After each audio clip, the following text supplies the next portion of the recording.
नमस्कार, मैं हूं पुष्कर चौहान। दुनिया इस वक्त बारूद के ढेर पर बैठी है। यूक्रेन से लेकर मिडिल ईस्ट तक जंग की आग सुलग नहीं रही बल्कि भड़क चुकी है। और इस बदलते दौर का सबसे बड़ा सबक यह है कि युद्ध अब चंद दिनों में खत्म नहीं होते। दुश्मन की चाल अब लंबी और इकोनॉमिक रूप से पंगु बनाने वाली जंग की है। लेकिन कान खोलकर सुन ले दुनिया, हिंदुस्तान अब किसी भी बड़ी और मल्टी लेवल वॉर के लिए पूरी तरह तैयार है। ऑपरेशन सिंदूर के बाद भारत की सैन्य सोच और रक्षा खरीद का पैटर्न पूरी तरह से बदल चुका है। डिफेंस एक्विजिशन काउंसिल ने पिछले 14 महीनों में रिकॉर्ड 9.80 लाख करोड़ रुपए के 55 प्रस्तावों को हरी झंडी दे दी है। लक्ष्य साफ है, अब हमारी सेनाओं के पास महीनों तक लड़ने के लिए हथियार, रसद और गोला बारूद का अटूट बैकअप रहेगा। और जो स्वदेशी हथियार कल तक हमारी ढाल थे, आज वो दुनिया के लिए काल बन रहे हैं। ब्रह्मोस और आकाश जैसी मिसाइलों के दम पर भारत ने रक्षा निर्यात के सारे रिकॉर्ड ध्वस्त कर दिए हैं। ये नया भारत है जो अपनी सीमाओं की रक्षा के लिए अब किसी के भरोसे नहीं बैठता। यूक्रेन और पश्चिम एशिया के लंबे संघर्षों ने भारतीय रक्षा स्ट्रेटेजियों को, रणनीतिकारों को अपनी सोच बदलने पर मजबूर कर दिया है। अब तैयारी सिर्फ सर्जिकल स्ट्राइक जैसी सीमित जवाबी कार्रवाई की नहीं, बल्कि एक लंबी और भीषण जंग को झेलने, उसमें फतेह हासिल करने की है। यही वजह है कि पिछले 14 महीनों में सरकार ने रिकॉर्ड तोड़ 10 लाख करोड़ रुपए से ज्यादा के 55 रक्षा प्रस्तावों को मंजूरी दी है।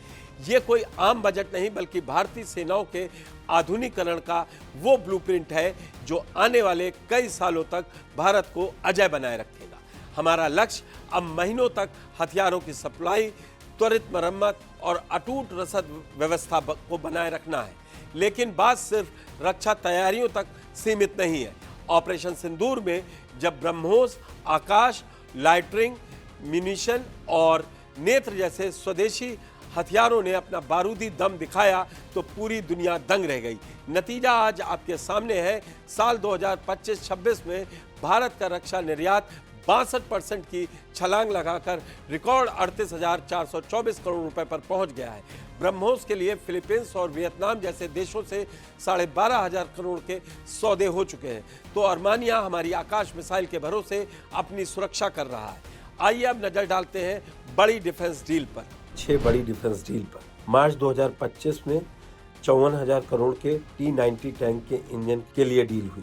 जुलाई 2025 में 1 लाख करोड़ के बख्तरबंद व्हीकल्स और सरफेस टू एयर मिसाइल समझौता हुआ। अगस्त 2025 में 67,000 करोड़ के ब्रह्मोस फायर कंट्रोल और C-17 और S-400 के सपोर्ट सिस्टम के लिए समझौता हुआ। अक्टूबर 2025 में 79,000 करोड़ के मल्टीपल नाग मिसाइल सिस्टम और एडवांस लाइटवेट टॉर्पीडो के लिए समझौता हुआ।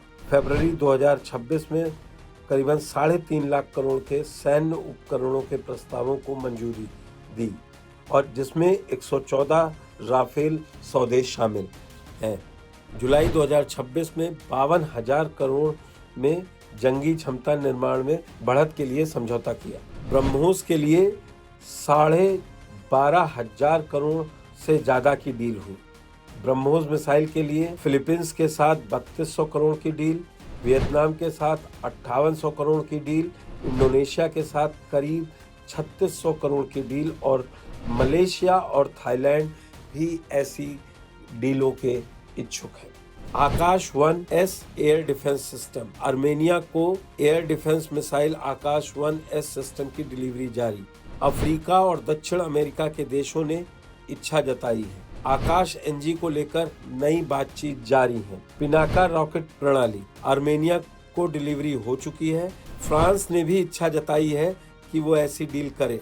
लॉयटरिंग म्यूनिशन, नागास्त्र 1 और स्काई स्ट्राइकर की विदेशों में मांग। साइप्रस ने 2026 से 2031 तक के रक्षा रोड मैप में खरीद की इच्छा जाहिर की है।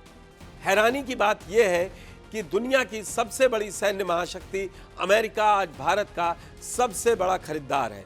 बोइंग और लॉकहीड मार्टिन जैसी दिग्गज कंपनियां भारत से तकरीबन $3 अरब के पार्ट्स और प्रणालियां खरीद रही हैं। साल 2016 में जो रक्षा निर्यात महज 1522 करोड़ रुपए का था, आज 25 गुने से ज़्यादा बढ़ चुका है और साल 2029-30 तक हमारा टारगेट 50,000 करोड़ रुपए का है।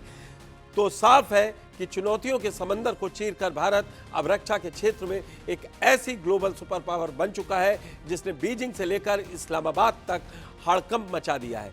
हिंदुस्तान का ये बदला हुआ वॉर ब्लूप्रिंट और 10 लाख करोड़ का ये महाबजट सीधे तौर पर उन दुश्मनों को चेतावनी है जो अब तक दो तरफा युद्ध यानी टू फ्रंट वार की गीदड़ भभकी दिया करते थे। कान खोलकर सुन ले चीन और पाकिस्तान, भारत अब सिर्फ पलटवार करना नहीं जानता बल्कि दुश्मन के घर में घुसकर उसे हफ्तों और महीनों तक घुटनों पर रखने का दम रखता है। जो ऑपरेशन सिंदूर सिर्फ एक ट्रेलर था, उसने तुम्हारी नींद उड़ा दी है और अब जो पूरी पिक्चर तैयार हो रही है वो दुश्मनों को पूरी तरह तबाह करने का मुकम्मल इंतजाम है। भारत अब रक्षा के मामलों में किसी पर निर्भर नहीं है बल्कि दुनिया की महाशक्तियों को हथियार सप्लाई करने वाला महाबली बन चुका है। आत्मनिर्भरता की इस दहाड़ और दुश्मनों को मिली इस सीधी चेतावनी पर आपकी क्या राय है, हमें कमेंट बॉक्स में जरूर बताएं। धन्यवाद। देखते रहिए जी मीडिया।